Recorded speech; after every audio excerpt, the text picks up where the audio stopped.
男嘉宾黄先生35岁，来自广东，职业销售；女嘉宾邓女士36岁，同样来自广东，是一名公司文员。来，有请两位，有请。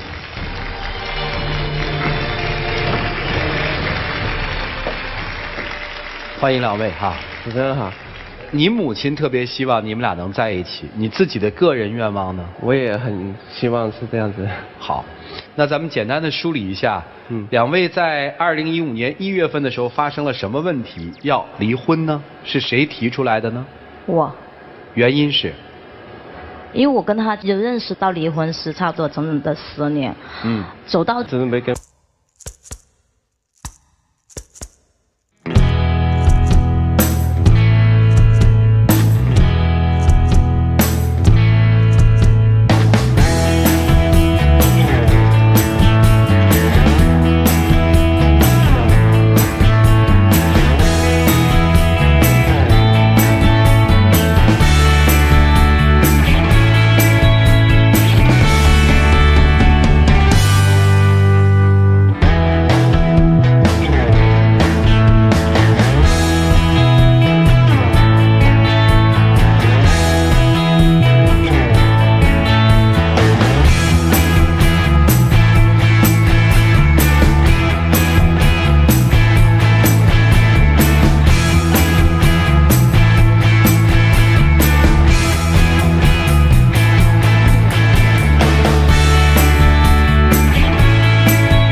过程当中，他还，因为我们一吵架的话，他就会说一些很狠毒的话，会问候我的祖宗十八代，我就不管他，我就想着扶奶奶回房间。结果后来，我听到门响了，我就朝门外看了一下，原来我的包包被他扔到门外去了。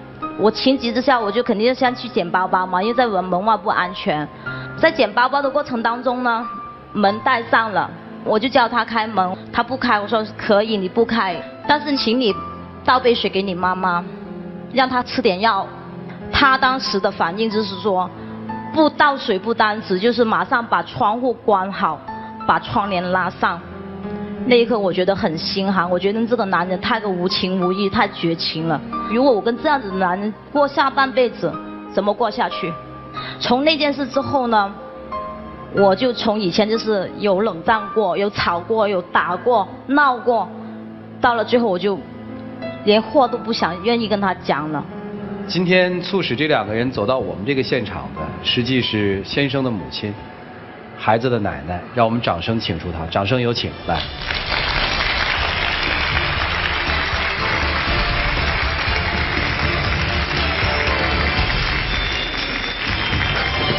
媽咪，我希望你翻嚟，我屋企好需要你啊！來，媽媽到這兒來。我個仔又唔懂事。來，到這兒來啊！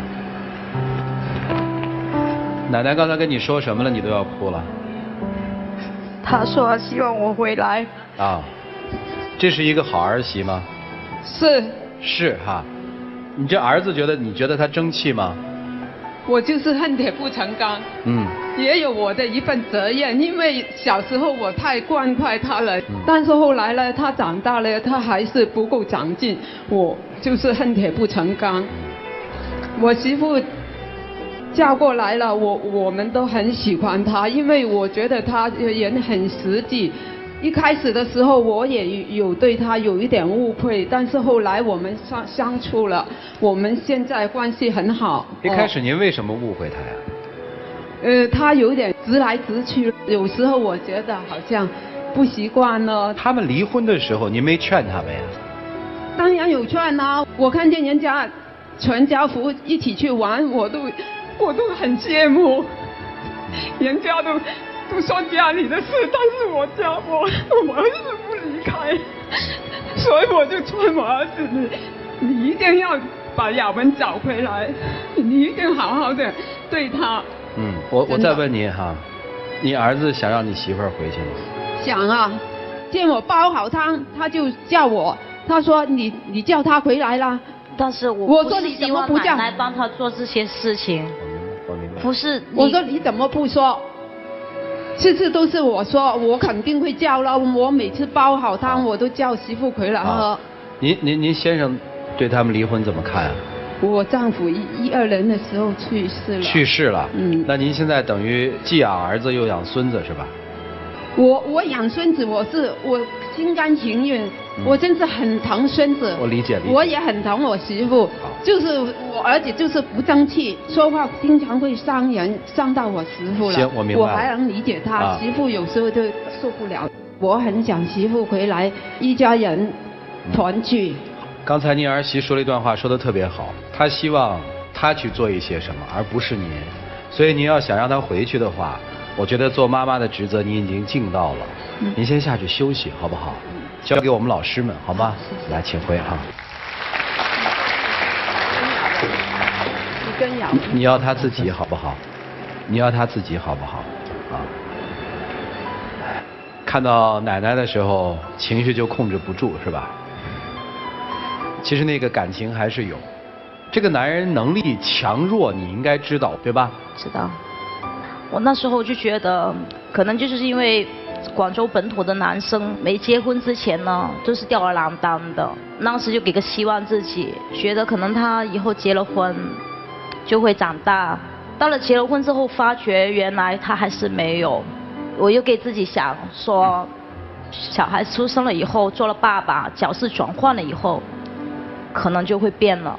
就一直这样子给希望自己。问您一个涉及您个人隐私的问题。好。这个问题我想问，您可以选择不答，好吗？可以。好。就现在有新的情感开始吗？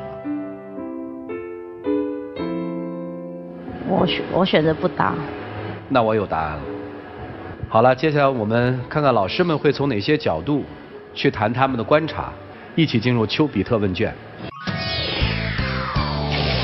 我只做个人分享，不做跟您的个案的分享。我在结婚前我是没有做过饭的，我的老公他也是没有做过饭的。我们两个人可能最开始进入婚姻的时候都没有想过家里边到底该谁买菜谁做饭，到底应该做什么口味，从来没有商量过。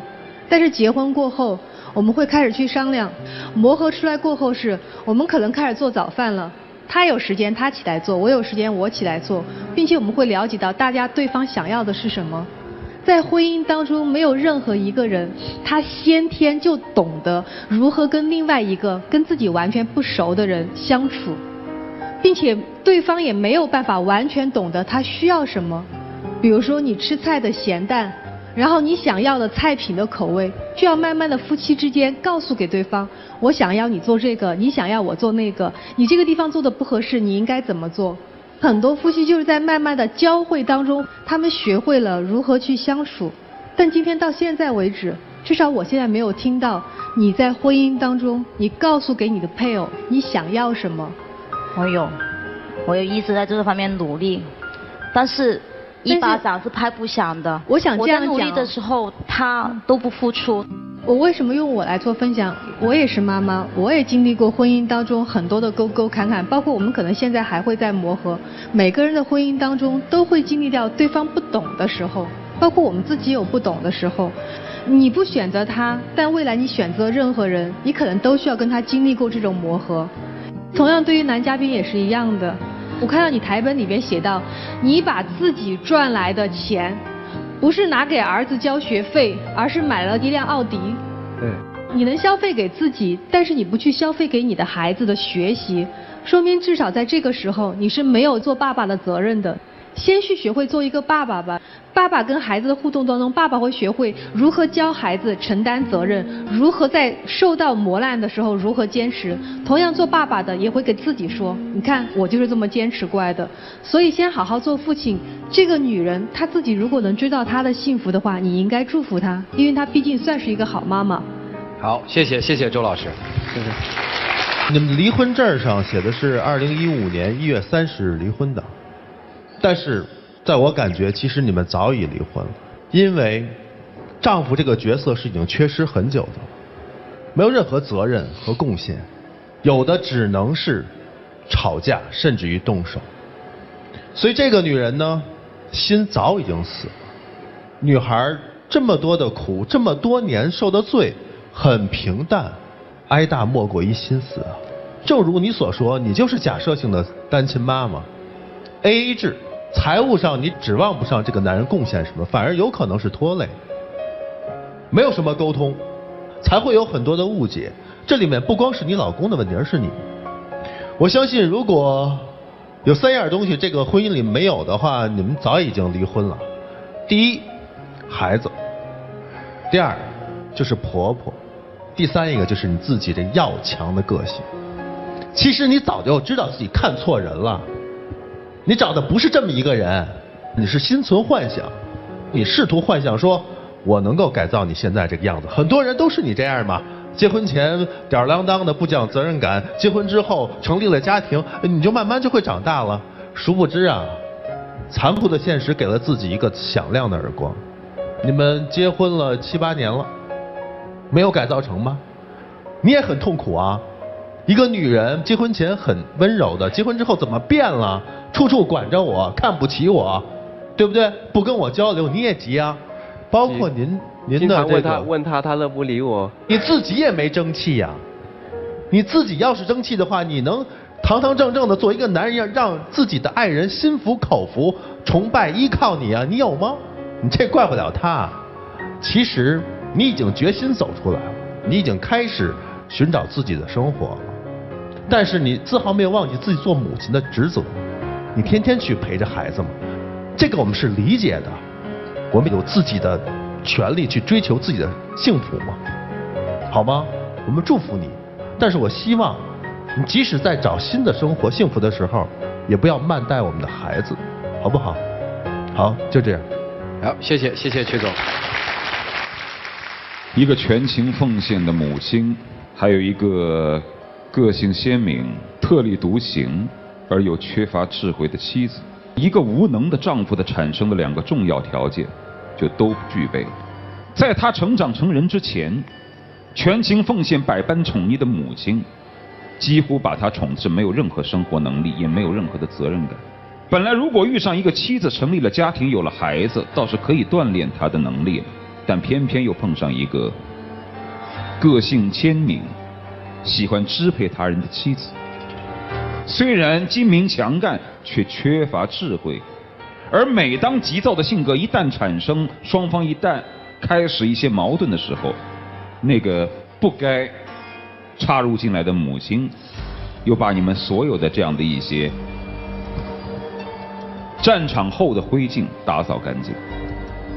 所以这个男人怎么可能成长呢？你把儿子留给他，我想不仅仅是因为你可能要寻找新的感情，更多的是因为你放心，因为有奶奶在那儿。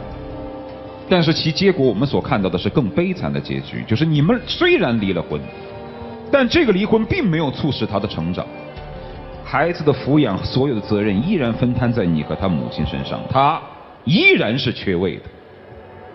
还有你自己，人都有索取的必要，但我一定相信，人一定也有奉献的本能。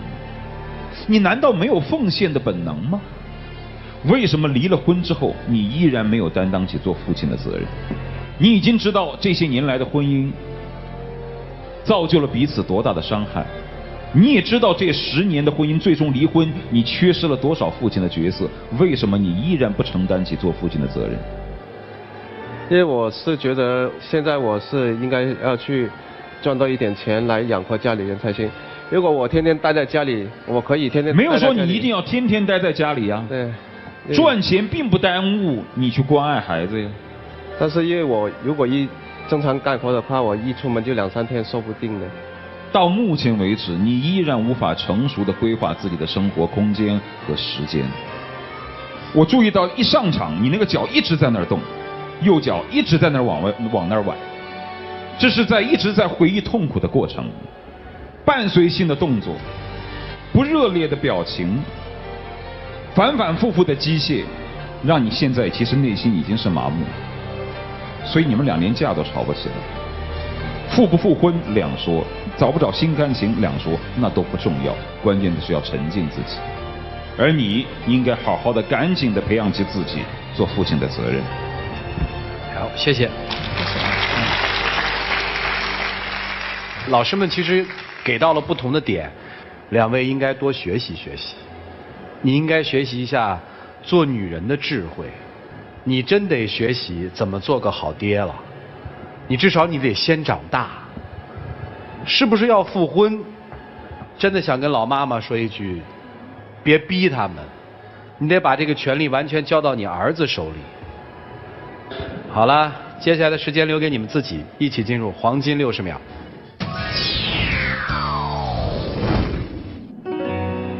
我自己认为，就算无论有没有新的人出现，新的恋情出现，我不想跟你纠缠下辈子。我不会因为小孩去将就。在2005年6月30号我们相识，刚刚好差不多10年，真的。这10年来，我很感谢你对我的付出一切，还给我带来一个这么聪明的孩子，很感谢你。你对我家里人来说，对我来说也是算是我的恩人了，我也很感谢你。好，请亮灯啊！请回吧，谢谢。请关门，请关门啊！进一段广告。现在请电视机前的观众朋友们打开微信，摇一摇，摇电视，进入爱情保卫战的互动页面，100万红包等你来拿。好了，看别人的选择吧，请开。